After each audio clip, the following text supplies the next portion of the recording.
Alors, aujourd'hui sur Parrot, avec la personne la plus importante de la société Parrot, donc son CTO, on le sait très bien.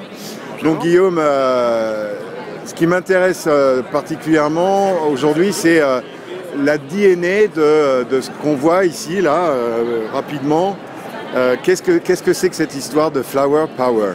Alors Flower Power, en fait, c'est le premier assistant électronique de jardinage. Donc l'idée, c'est d'aller aider l'utilisateur à cultiver ses pétunias, ses roses, etc., même s'il n'a aucune compétence en général pour culture. Donc ça va démarrer avec une super application gratuite sur iPad avec une base de données de 6000 plantes, avec toutes les données de niveau d'arrosage, de niveau d'engrais qui sont nécessaires pour la bonne survie de ces plantes. Et pour aller plus loin, on va vendre des sensors qui ressemblent à celui-ci. Donc ça, c'est un petit capteur, ça coûte pas très cher. C'est capable de mesurer, donc on va venir le planter dans un conteneur comme celui-ci.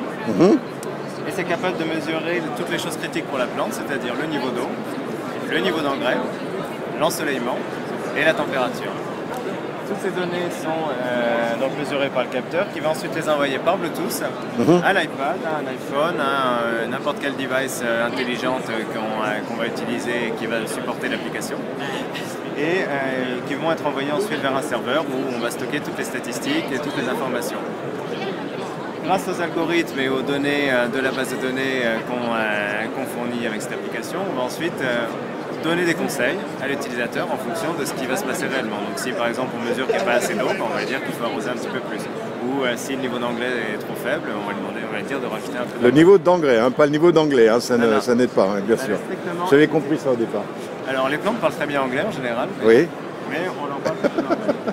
Et normalement, c'est vraiment ce principe de donner la parole aux fleurs. Donc on rentre à la maison, on a plein de pop-up qui apparaissent sur l'iPhone, les roses ont besoin de soleil, les pétunias ont besoin d'eau, et donc on va venir tranquillement s'occuper de tout ça. Il n'y a vraiment plus besoin d'avoir aucune compétence, on fait tout pour vous. Je pense que vous allez aussi donner la parole à des grands bénés comme moi qui sont incapables de gérer des plantes vertes. Tu me donnes un appartement avec des plantes vertes pendant une semaine, tu reviens, il n'y a plus rien. Je suis incapable. Donc c'est vraiment, on aide l'humain là quand même. Hein. Ah, on aide l'humain, puis on aide les plantes surtout, parce qu'in fine, c'est elles qui mourraient avant.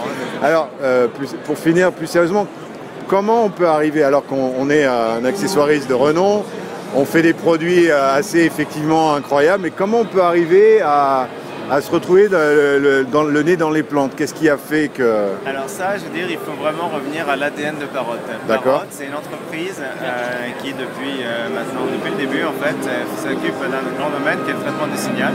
C'est-à-dire que notre idée, c'est de venir faire des produits qui ont un certain nombre de capteurs en général. Donc au début, c'était des kits main libre avec des microphones qui mesurent ce que vous dites en voiture, ou pour faire de la reconnaissance vocale, ou pour passer des communications main libre. Des drones qui font du traitement de l'image avec la caméra pour s'aider à se stabiliser, des ZIC où on fait des traitements du son pour avoir de la qualité, etc. On continue dans le traitement du signal avec des capteurs cette fois-ci pour les plantes, donc on cherche un peu tous des idées comme ça, où il y a des capteurs, du traitement des données, du traitement du signal, du sans-fil, de l'informatique embarquée, et on essaie de trouver toutes les opportunités à forte valeur ajoutée. On ne fait pas de produits basiques, à chaque fois il y a des choses très complexes où on va pouvoir apporter quelque chose. Le dernier point, c'est une forte intégration avec les iPads, iPhone, etc. Donc on tourne autour de cet écosystème. Et donc là, on a toujours maintenant sur chaque nouveau produit une application smart tablette, smartphone, qui va venir enrichir complètement l'usage. Mais là, entre nous, là, j'enregistre plus. Les plantes vertes, c'est ton hobby. Alors, c'est mon hobby, ça me devient. D'accord. Ok. Mais écoute, merci Guillaume. Voilà l'application iPad pour qu'on voit un petit peu de plus près. Et puis, c'est fantastique. Moi, ça me plaît beaucoup. Voilà, on peut vraiment tout gérer. On voit lesquelles donner. Quand on a soif et tout ça. On voit que là, il y a assez d'eau. La température est bonne. Le soleil, c'est pas terrible. Bon. Et l'engrais, c'est pas terrible non plus. Bon, je suis impatient qu'on fasse la même chose avec les enfants, etc. On verra ça. À suivre dans 15 ans sur Parrot. Merci.